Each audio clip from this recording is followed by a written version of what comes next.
Alright, so I'm going to review The Howling, which is directed by Joe Dante and stars the late D. Wallace Stone and Christopher Stone as Karen and Bill White. This movie also co-stars Andrew McNee, I believe it was, who played in This is Spinal Tap, and you also have the guy that played Mr. Futterman in Gremlins in this. Basically, this is Spinal Tap of horror movies in the 80s, being in that you had a lot of generally well-known actors at that time in a movie. And up front, here's the plot. Karen White is a news anchor who is being stalked by this guy. He's a serial killer and a rapist named Eddie Quist, played by Robert Picardo.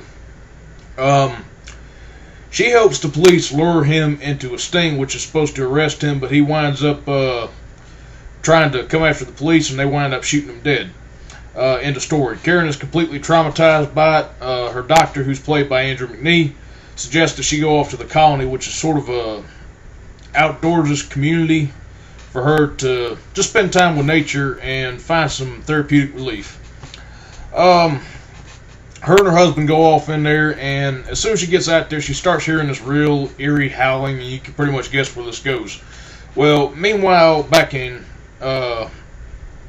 the California town which she's originally from, her friend goes in there to check out Eddie Quist's body because he's a newspaper reporter, but when he gets in there and finds that the morgue container that he was put in has been slashed out and Quist's body has disappeared. And it's revealed later on in this movie that he is in fact a werewolf. But, huge spoiler, but no, fuck that. You know, this is about a 30-year-old movie. Not really much of a spoiler. Quist ain't the only werewolf in that town. Big thing is, everybody's a werewolf. And eventually, Karen's husband becomes a werewolf, all thanks to this chick named Marcia, who goes and seduces him out into the woods and bites the shit out of him, turns him into a werewolf, and she's got to do everything she can to get away. This movie is almost like it could be directed by Sam Raimi, and the fact that it is more humorous than it is scary. I mean, there is a little bit of gore in here, but not much, but you tend to have this movie operate more as not only humorous, but I would compare this most recently to Drag Me to Hell, in the fact that you have some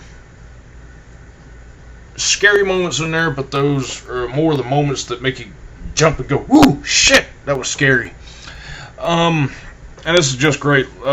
You have an all-star cast in here. Unfortunately, at this time, I think a lot of people that didn't grow up in the 80s watching this movie, or any kids at the time that didn't grow up watching this, or fuck, I just lost my train of thought, but oh well. There are some well-known actors in here. There are, as well as old werewolf actor or movie actors from like the 30s. You have a couple of guys that were well known from the original The Wolfman from the 1930s from Universal Studios. You have a couple of actors in this that was from the Curse of the Werewolf that Hammer made. And it's just an outstanding movie.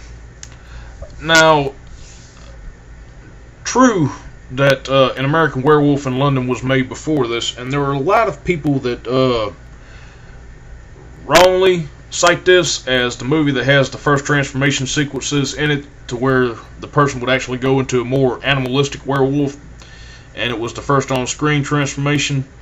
Much as I hate to say, that honor belongs to An American Werewolf in London. Not to say that that's a bad thing, because that movie in itself was funny, but I think that the werewolves in this movie were just more scary looking when you finally get to see them up close. They're really cool, and there are just some hilarious moments in here. The story in this in itself, aside from the fact that it is a humorous movie, is not that bad, actually. It paces itself very well for the hour and a half length that it is. Really, the only downside of this movie to me is the last 2 minutes of it, and which that Karen finally manages to get away thanks to some outside help, but she herself is bitten by a werewolf, and she has an on-screen transformation at the end where she decides to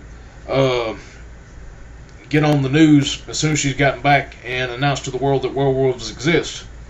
The problem that I have with this is that the transformation scene that they have in this, the puppet and the animatronics for it kind of turned me off. Just picture a were-Pomeranian puppet that's used in place of her transformation, and while it is intended to be a humorous ending, I don't know, it just kind of bugged me about that. But aside from that, this is an all-around great movie. I really recommend y'all pick it up. Now, I will be reviewing the sequels to this individually. Unfortunately, I just can't really hold them in the same regard as I do this movie.